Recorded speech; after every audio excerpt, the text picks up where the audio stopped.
CK Abhilal വിവരങ്ങളുമായി ചേർന്നുണ്ട്. അഭിലാൽ, തെളിവെടുപ്പിന് ശേഷം AR ക്യാമ്പിലേക്ക് കൊണ്ടുപോയോ? എങ്ങനെയായിരുന്നു തെളിവെടുപ്പ്? ഇന്ന് പുലർച്ചെ തെളിവെടുപ്പിനുള്ള സാധ്യത സംബന്ധിച്ച സൂചനകൾ ഇന്നലെ രാത്രി തന്നെ ഉണ്ടായിരുന്നു. അതിനാൽ പൂർണ്ണ സമയവും AR ക്യാമ്പിന് പുറത്ത് ഞങ്ങൾ കാത്തിരിക്കുകയായിരുന്നു. അങ്ങനെ പ്രതീക്ഷിച്ചതുപോലെ തന്നെ 5:30 കൂടി വിവിധ ഇടങ്ങളിൽ നിന്നും പോലീസിന്റെ സന്നാഹങ്ങൾ എത്തുന്നു, പോലീസിന്റെ വാഹനങ്ങൾ എത്തുന്നു. അതോടുകൂടി ഉടൻ തന്നെ തെളിവെടുപ്പ് ഉണ്ടാകുമെന്നതിൻ്റെ സൂചനകൾ വ്യക്തമാകുകയാണ് ഉണ്ടായത്. പോലീസിൽ ഈ കേസ് അന്വേഷിക്കുന്ന ക്രൈംബ്രാഞ്ച് DYSP മുരളീധരൻ്റെ നേതൃത്വത്തിലുള്ള സംഘങ്ങൾ ആദ്യഘട്ടത്തിൽ പുറപ്പെട്ട വാഹനത്തിൽ തന്നെ പുറത്തേക്ക് പോയതോടുകൂടി രണ്ടിടങ്ങളിലേക്ക് ഉള്ള സൂചനകളാണ് ഉണ്ടായിരുന്നത്. അതിലൊന്ന് തിരുവല്ലയിലെ ഈ സംഭവം നടന്നതായി പറയപ്പെടുന്ന ഹോട്ടൽ മുറിയിൽ എത്തിച്ചുള്ള തെളിവെടുപ്പ്, മറ്റൊന്ന് രാഹുൽ മാങ്കൂട്ടത്തിലിൻ്റെ അടൂർ മുണ്ടപ്പള്ളിയിലെ വീട്ടിലേക്ക് പോകുമോ എന്നുള്ള സംശയവും ഉണ്ടായിരുന്നു. പക്ഷേ വാഹനം പുറപ്പെട്ട് 2 കിലോമീറ്റർ പിന്നിട്ടതോടുകൂടി വാഹനം നേരെ വലതുവശത്തേക്ക് തിരിഞ്ഞ് തിരുവല്ല റൂട്ടിലേക്ക് പോയതോടുകൂടി അന്വേഷണ സംഘത്തിന്റെ ലക്ഷ്യം തിരുവല്ല ഹോട്ടലിലെ തെളിവെടുപ്പ് ആണ് എന്ന് വ്യക്തമാവുകയാണ് ഉണ്ടായത്.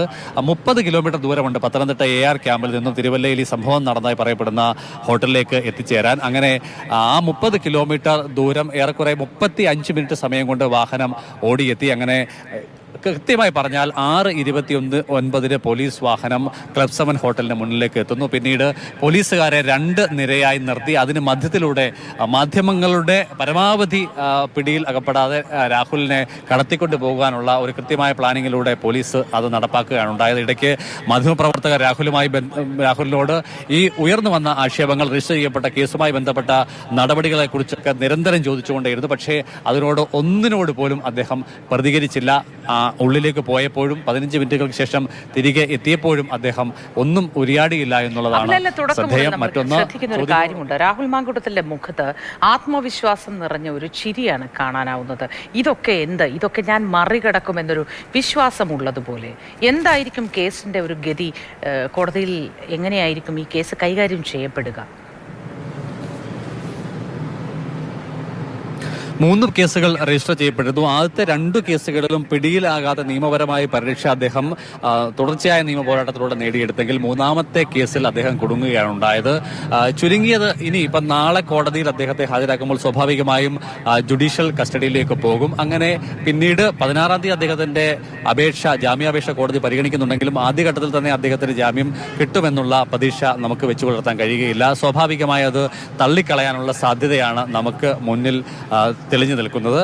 പിന്നീട് അദ്ദേഹത്തിന് ജില്ലാ കോടതിയെ സമീപിക്കാം. അവിടെയും തിരിച്ചടി നേരിടുന്നുവെങ്കിൽ ഹൈക്കോടതിയെ സമീപിക്കാം. ചുരുക്കത്തിൽ ഈ നിയമ പോരാട്ടത്തിന് അല്പം കാലയളവ് വേണ്ടിവരും. ഏറ്റവും ചുരുങ്ങിയത് ജുഡീഷ്യൽ കസ്റ്റഡിയിൽ അദ്ദേഹം ഒരാഴ്ചയെങ്കിലും ഇനി ഉണ്ടാകുമെന്നുള്ളത് ഏറെക്കുറെ ഉറപ്പാണ്. ഈ ഘട്ടത്തിൽ രാഹുൽ നിയമപരമായി ആദ്യഘട്ടത്തിൽ തന്നെ അനുകൂല വിധി സമ്പാദിക്കാനുള്ള എന്തെങ്കിലും പഴുതുകളുണ്ടെങ്കിൽ അത് പൂർണ്ണമായി അടച്ചുകൊണ്ടാണ് ഞായറാഴ്ച രാത്രിയിൽ അദ്ദേഹത്തെ കസ്റ്റഡിയിൽ എടുക്കുന്നത്. പിറ്റേ ദിവസം ഞായറാഴ്ച ഒരു പകൽ നീണ്ടു നിൽക്കുന്ന സമയം അദ്ദേഹത്തിന് മുന്നിലുണ്ടെങ്കിലും നിയമപരമായി യാതൊന്നും ചെയ്യാൻ കഴിയാത്ത സ്ഥിതിയാണ് ഉണ്ടായത്. ചുരുക്കത്തിൽ രാഹുൽ മാങ്കൂട്ടത്തിനെ പൂട്ടുക എന്നുള്ള ഉദ്ദേശത്തോടു കൂടി തന്നെ ഇവിടെ പോലീസ് ഇടപെട്ടു എന്ന് വേണം നമുക്ക് കണക്കാക്കാൻ. ഒരുപക്ഷെ അതിന് പിന്നിൽ രാഷ്ട്രീയപരമായ കാരണങ്ങൾ കൂടി ഉണ്ടായേക്കാം. പക്ഷേ അത് നമുക്ക് സ്ഥിരീകരിക്കാൻ കഴിയുകയില്ല. എന്തായാലും ആദ്യത്തെ 2 കേസുകളിലും പിടിക്കപ്പെടാതെ ഏതൊക്കെ രീതിയിലുള്ള നിയമ പരിരക്ഷ അദ്ദേഹം ഉറപ്പുവരുത്തി മുന്നോട്ട് പോയോ, പക്ഷേ 3ാമത്തെ കേസിൽ അദ്ദേഹം പരിപൂർണമായി പരാജയപ്പെടുന്ന ആദ്യഘട്ടമാണ് നമുക്ക് കാണാൻ സാധിച്ചത്. പക്ഷേ അവിടെ എങ്ങും താൻ പരാജിതനല്ല, കുറ്റ ആരോപിതൻ മാത്രമാണ് എന്ന് പ്രകടമാക്കുന്ന തരത്തിലുള്ള ശരീരഭാഷയാണ് ഉണ്ടായിരുന്നത്. രഘുനാഥ് നാരായൺ കൂടി നമുക്കൊപ്പം ചേരുന്നുണ്ട്. Raghunath Narayan, good morning. AR ക്യാമ്പിലേക്ക് തന്നെയാണോ രാഹുൽ മാങ്കൂട്ടത്തിലിനെ തിരിച്ച് കൊണ്ടുപോകുന്നത്?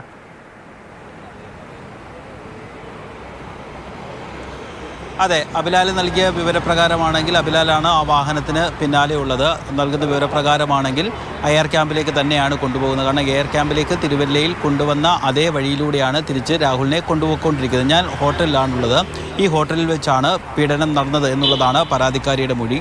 4ാം നിലയിലെ 408-ാം നമ്പർ മുറിയിലാണ് പരിശോധന നടത്തിയത്. കാരണം വിദേശത്തായിരുന്ന യുവതി നാട്ടിലെത്തിയ സമയത്ത് രാഹുലിനെ രാഹുൽ കാണണമെന്ന ആഗ്രഹം പ്രകടിപ്പിക്കുക. അതിൻ്റെ അടിസ്ഥാനത്തിൽ അവർ തിരുവല്ലയ്ക്ക് വരികയുമായിരുന്നു. തിരുവല്ലയ്ക്ക് വന്ന് ഈ ക്ലബ് 7-ലുള്ള ഒരു KFC അടക്കമുള്ള ഔട്ട്ലെറ്റ് ഇവിടെയുണ്ട്. അത്തരത്തിൽ ഹോട്ടലിലോ അല്ലെങ്കിൽ റെസ്റ്റോറൻറ്റിലോ ഇരുന്നു ആഹാരം കഴിച്ച് സംസാരിക്കാമെന്നുള്ളൊരു ലക്ഷ്യത്തോടു കൂടിയാണ് അത്രേ പരാതിക്കാരി എത്തിയത്. പക്ഷേ രാഹുലിൻ്റെ ആവശ്യപ്രകാരം രാഹുൽ പറഞ്ഞത് തന്നെ ആളുകൾക്ക് തിരിച്ചറിയാൻ വേണ്ടി സാധിക്കും ഒരു പൊതു ഇടത്ത് ഒരു സ്ത്രീയുമായിട്ടിരുന്ന് സംസാരിക്കുക എന്നുള്ളത് തൻ്റെ രാഷ്ട്രീയ ജീവിതത്തെയും വ്യക്തി ജീവിതത്തെയും ഇമേജിനെയും ഒക്കെ ബാധിക്കും. അതുകൊണ്ട് ഒരു മുറിയെടുത്ത് അവിടെ കാത്തിരിക്ക്, ഞാൻ അങ്ങോട്ട് വരാമെന്ന് പറഞ്ഞു. അങ്ങനെ രാഹുൽ പറഞ്ഞതിന് അടിസ്ഥാനത്തിൽ സ്വന്തം പേരിൽ ആ യുവതി മുറിയെടുക്കുന്നു. അങ്ങനെ മുറിയെടുത്ത് അവിടേക്ക് അവിടെ കാത്തിരിക്കുന്ന യുവതിയുടെ അടുത്തേക്ക് രാഹുൽ ചെന്ന് ഒട്ടും സമയമെടുക്കാതെ തന്നെ കടന്ന് പിടിക്കുകയും അതിക്രൂരമായി ലൈംഗിക പീഡനത്തിന് ഇരയാക്കുകയും ചെയ്തു എന്നുള്ളതാണ് യുവതിയുടെ മൊഴി. ഇതിനുശേഷം ആണ് യുവതി ഇവിടെ നിന്ന് പോകുന്നത്. പക്ഷേ ഇതിൻ്റെ ഒരു ഈ പരാതിക്കാർ തന്നെയാണ് മുറിയുടെ വാടക അടയ്ക്കുന്നത്. എന്തായാലും അബിലാൽ നേരത്തെ പറഞ്ഞതുപോലെ ഏതെങ്കിലും രീതിയിൽ ഏതെങ്കിലും കാലഘട്ടത്തിൽ ഈ യുവതി പരാതിയുമായി മുന്നോട്ട് വന്നാൽ തെളിവുകളൊന്നും അവശേഷിക്കരുത് എന്നുള്ളൊരു ക്രിമിനൽ ചിന്ത രാഹുലിൻ്റെ ഭാഗത്തു ഉണ്ടാകണം എന്ന് വേണം നമ്മൾ മനസ്സിലാക്കാൻ. അല്ലെങ്കിൽ ഒരു പക്ഷേ രാഹുൽ മാങ്കൂട്ടത്തിൽ മുറിയെടുക്കുകയും അതിലേക്കൊരു യുവതി വഴിയുകയും ചെയ്താൽ ആ അഡ്രസ്സിലൊക്കെ രാഹുൽ മാങ്കൂട്ടത്തിൽ എന്ന് പേരെഴുതുമ്പോൾ സ്വാഭാവികമായിട്ട് തന്നെ പ്രതിപക്ഷ പാർട്ടികൾ, പ്രത്യേകിച്ച് രാഹുലിന് ഒരു കൃത്യമായ ഒരു സമൂഹ മാധ്യമങ്ങളിലടക്കം കൃത്യമായി തൻ്റെ എതിർവശത്ത് നിൽക്കുന്ന രാഷ്ട്രീയ സംഘടനകളെയും യുവജന സംഘടനകളെയും വലിയ രീതിയിൽ ഏതൊരു ജനപ്രതിനിധിയും കാണിക്കുന്ന ഒരു മുൻകരുതൽ ആയിരിക്കണം അത്. എല്ലാവർക്കും വ്യക്തിപരമായ ഒരു വശം കൂടിയുണ്ട്. പൊതുപ്രവർത്തനം എന്നതിലപ്പുറം അങ്ങനെ കരുതുന്ന ഒരു മുൻകരുതലായിരിക്കണം അത്. മുൻകൂട്ടി അങ്ങനെ ചെയ്തു എന്നത്. പക്ഷേ അതിനപ്പുറം ഒരു സ്ത്രീയോട് മോശമായി പെരുമാറിയതിന് ശേഷവും പിന്നീട് വെല്ലുവിളിക്കുക, ഭീഷണിപ്പെടുത്തുക തുടങ്ങിയ കാര്യങ്ങളിലേക്ക് ഒരു ജനപ്രതിനിധി കടന്നു എന്നത് ഒരു തരത്തിലും പൊറുക്കാനാവാത്തതാണ്. അല്ലേ രഘു?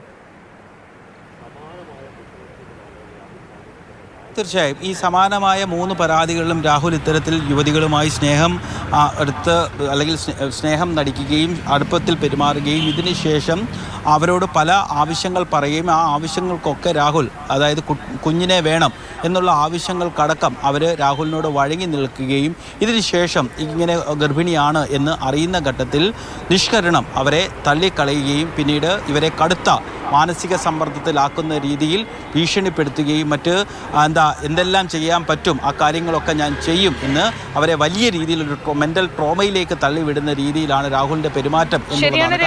ഞാനിതൊക്കെ താങ്ങും, പക്ഷെ നീ ഇതൊന്നും താങ്ങില്ല എന്നതായിരുന്നു പറഞ്ഞിരുന്നത്. ഒരു MLA എന്ന പദവി ഉപയോഗിച്ചുകൊണ്ട് അറിയപ്പെടുന്ന ഒരു യുവ രാഷ്ട്രീയ നേതാവ് എന്ന ഒരു പദവി ഉപയോഗിച്ചുകൊണ്ട് കിട്ടുന്ന ബഹുമാനം ഉപയോഗിച്ചുകൊണ്ട് ആ തരത്തിൽ ഇത് താങ്ങാനുള്ള ലക്ഷ്യമായിരുന്നിരിക്കാം ഈ ചെറുപ്പക്കാരൻ നടത്തിയത് എന്ന് തന്നെ കരുതുന്നു. അതുകൊണ്ടായിരിക്കണം അങ്ങനെ ഒരു സംഭാഷണം ആ വ്യക്തിയിൽ നിന്നും വന്നതും. ഞാനിത് താങ്ങും, പക്ഷെ നീ ഇത് താങ്ങില്ല എന്നത്. ഇതിപ്പോൾ ആരെ എന്തൊക്കെ താങ്ങുന്നു എന്നതാണ് നമ്മൾ കാത്തിരുന്ന് കാണേണ്ട കാര്യം. രഘുനാഥ് നാരായണനും CK അഭിലാലുമാണ് വിവരങ്ങൾ പങ്കുവച്ചത്. രാവിലെ തെളിവെടുപ്പിന് ശേഷം AR ക്യാമ്പിലേക്ക് കൊണ്ടുപോവുകയാണ് രാഹുൽ മാങ്കൂട്ടത്തിലിനെ എന്നാണ് നിലവിൽ ലഭ്യമാകുന്ന വിവരം.